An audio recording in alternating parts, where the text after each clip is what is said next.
Hello guys, आप सब कैसे हैं। उम्मीद है आप सब बहुत अच्छे होंगे। Now it's story time. एक गांव में एक औरत रहती थी। उसको पंछियों से बहुत प्यार था।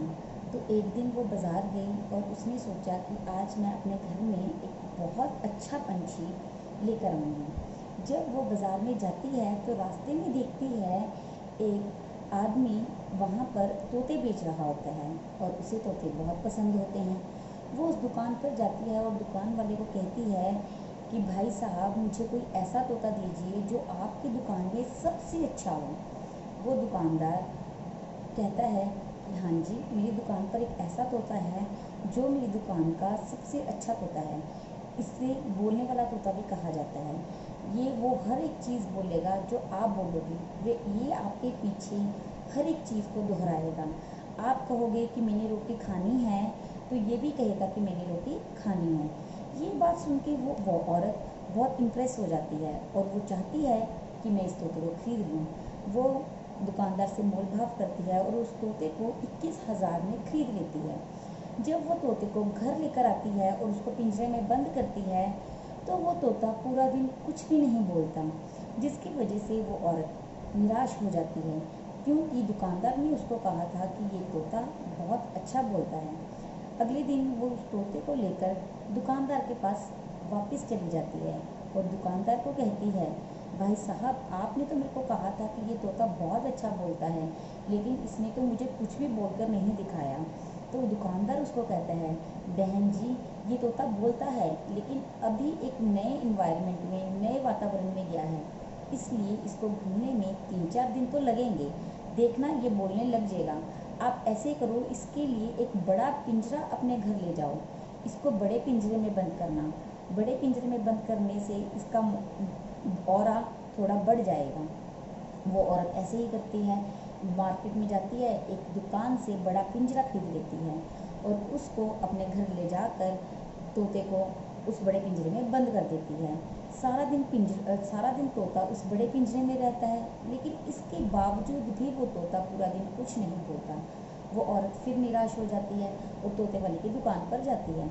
उसको कहती है, भाई साहब, आप तो कह रहे थे इसको बड़े पिंजरे में बंद कर दो तो तोता बोलेगा, लेकिन वो तो पूरा दिन फिर कुछ नहीं बोला।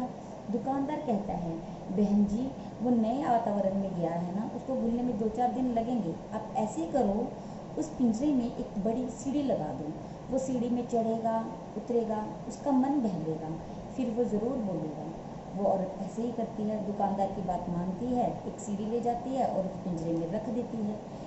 तोता उसमें चढ़ता है, उतरता है, बैठता है, लेकिन वो पूरा दिन फिर कुछ नहीं बोलता। वो औरत निराश हो जाती है और फिर दोबारा दुकानदार के पास जाती है। कहती है, भाई साहब, आपने मेरे को तोते का बताया, मैंने उसको सीढ़ी भी ला कर दे दी, लेकिन वो तोता तो कुछ नहीं बोल रहा। वो आदमी कहता है, बहन जी, वो बोलेगा, नए वातावरण में गया है तो उसको भूलने में थोड़े दिन लगेंगे। आप ऐसे कीजिए, अपने घर में एक झूला लगाइए। झूला अपने घर में एक झूला लेके आइए जो आप उस पिंजरे में रखेंगे। उस पिंजरे में रखेंगे तो तोता उस पिंजरे में उस झूले पे बैठेगा, झूले लेगा, तो उसका मन बहलेगा, उसको खुशी मिलेगी। खुशी मिलेगी तो वो बोलेगा। तो वो औरत ऐसे ही करती है, एक तो झूला ले जाती है और उस पिंजरे में लगाती है। वो तोता उससे झूले भी लेता है, लेकिन फिर वो पूरा दिन कुछ नहीं बोलता और अगले दिन क्या होता है, वो तोता मर जाता है। जब वो तोता मरता है तो वो औरत फिर उस दुकानदार के पास जाती है और कहती है, लो भाई साहब, पकड़ो अपने तोते को। ये तो कुछ नहीं बोला, बल्कि ये तो मर गया। मैंने तो आपको 21,000 दिए थे, मेरे तो 21,000 भी खराब हो गए। तो वो दुकानदार उसको कहता है, बहन जी, मरने से पहले क्या ये तोता कुछ बोला था? मरने से पहले तो ये कुछ बोला होगा। तो वो औरत कहती है, हाँ भाई साहब, ये मरने से पहले बोला था। तो वो बंदा पूछता है, तो बताइए बहन जी, इसने मरने से पहले क्या कहा था?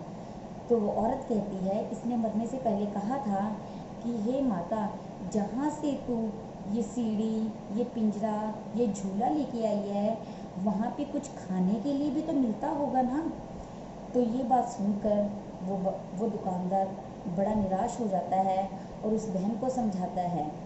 इस बहन को समझाता है, वो ये समझाता है उस बहन को, जो शिक्षा हमें इस कहानी से मिलती है, कि हमें अपने रिश्तों में किन चीज़ों को महत्व देना चाहिए और हम किन चीज़ों की तरफ जा रहे हैं। हमें रिश्ते में एक दूसरे को समझना चाहिए। जैसे कि उस औरत ने उस तोते को नहीं समझा, वो चाहती थी कि ये मेरे लिए बोले, पर उसको ये नहीं पता था कि उसको बोलने के लिए इन चीज़ों की ज़रूरत नहीं है जो उसको झीला, सीढ़ी या पिंजरा लाकर दे रही है। उसको ज़रूरत है खाने की, जिससे वो पेट भरेगा, खुश होएगा और फिर वो बोलेगा, आपके वातावरण में घुलेगा। वैसे ही हमारे रिश्ते होते हैं। हमें एक दूसरे को समझना चाहिए। हमें समझना चाहिए कि हमारे सामने वाले व्यक्ति को, जिससे हमारा रिश्ता है, चाहे हम माँ बेटी हैं, चाहे बहू सास हैं, चाहे हम पति पत्नी हैं, कि हमारे सामने वाले बंदे को हमसे क्या चाहिए। हम उसको वो ना दें जो हम उसको दे सकते हैं या फिर हम उसको देना चाहते हैं, बल्कि हम उसको वो दें जो उसको हमसे चाहिए, जिससे उसको खुशी मिले, जिससे वो खुश रह सके। अगर हम ऐसा करेंगे, जिससे हम एक दूसरे की परेशानियों को समझेंगे और उसको वो देंगे जिससे वो खुश रह सके, तो हमारे रिश्ते और हमारा जीवन बहुत अच्छा बन जाएगा। धन्यवाद। आपको मेरी कहानी अच्छी लगी हो तो लाइक करना, शेयर करना, सब्सक्राइब करना और बेल आइकन को जरूर प्रेस करें। धन्यवाद।